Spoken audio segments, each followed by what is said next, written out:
আরশে আজিমের মালিকের কাছে সেজদায় পড়ে চোখের পানি ফেলে যদি স্বীকার করেন, ও মালিক নামাজ পড়ি নাই, বড় জুলুম করেছি, কাবিরা গুনাহ করেছি, ও মালিক হারাম জিনিস দেখে ফেলেছি, খারাপ জিনিস শুনে ফেলেছি, পাপ করেছি, অপরাধ করেছি মালিক, জাহান্নামের যে বিবরণ হাদিসে আসছে এটা সহ্য করার ক্ষমতা আমার নাই, আপনি আমাকে মাফ করে দেন। এইভাবে যদি আল্লাহর কাছে একটু চোখের পানি ফেলে দোয়া করেন, একটু দোয়া করে দেখেন, আল্লাহর শপথ করে বলছি আপনার জীবনে সবচেয়ে আনন্দের মুহূর্ত হবে তখন যেদিন এরকম দোয়া করতে পেরেছেন, চোখের পানি ফেলতে পেরেছেন।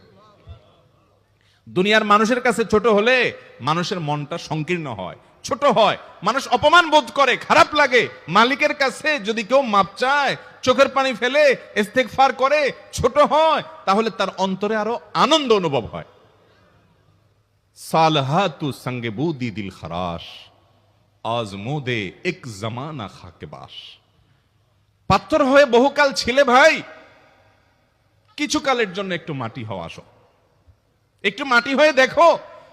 পাথর হয়ে তুমি যতটা আনন্দিত হয়েছো, পুলকিত হয়েছো, পরিতৃপ্ত হয়েছো, আরশে আজিমের মালিকের শপথ করে বলছি আল্লাহর কাছে মাটি হয়ে, ছোট হয়ে, তুচ্ছ হয়ে, অপমানিত হয়ে, ক্ষমা চেয়ে ইস্তেগফার করে তুমি যখন লা ইলাহা ইল্লা আনতা সুবহানাকা ইন্নী কুনতু মিনাজ জালিমিন, নিজে পাপ করেছো এটা স্বীকার যখন করবে, তখন আল্লাহ তাআলা শুধু মাফ করবেন না, তোমাকে ঈমানের স্বাদ দিবেন, তুমি সাথে সাথে অন্তরে সেটা অনুভব করবা। ভাইরা আমার, আল্লাহর দিকে ধাবিত হবে তো ইনশাআল্লাহ, গুনাহের, পাপের, অপরাধের পথ ছেড়ে আসবো তো ইনশাআল্লাহ। লা ইলাহা ইল্লা আনতা সুবহানাকা ইন্নী কুনতু মিনাজ জালিমিন। কোরআন হাদিসের নির্যাসের 5 নম্বর আমল দোয়া ইউনুস।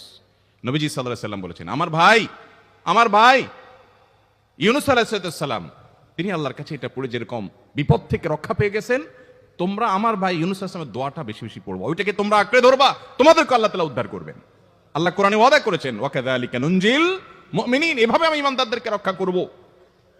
অতএব ভাইরা আমার, বিপদ আপদে ওই মাজারে দৌড় দিবেন না, হুজুরের কাছে দোয়া চান, এটাতে দোষের কিছু নাই, কিন্তু সবকিছুর আগে আপনি নিজে নিজের মালিকের কাছে চান। আমরা অনেকে দোয়া করি না, কেন করি না? আমরা মনে করি যাই রে, আমি এত গুনাহগার মানুষ, আমার দোয়া কবুল হবে, এজন্য হুজুরের কাছেই শুধু যায়, যে হুজুর যদি কিছু বলে দেয়। আল্লাহর কাছে ডাইরেক্ট চাইলে যে পাওয়া যাবে, এটা অনেক মুসলমান বিশ্বাস করে না, ভালো করে জানে না। ভাইরা আমার, আল্লাহ কোরআনে বলেছেন, উদউনি আস্তাজিব লাকুম, তোমরা আমার কাছে দোয়া করো, আমি কবুল করব। ওয়াদা করেছেন আল্লাহ তাআলা। আমার রব কি ওয়াদার খেলাফ করে? আমাদের রব ওয়াদার খেলাফ করে?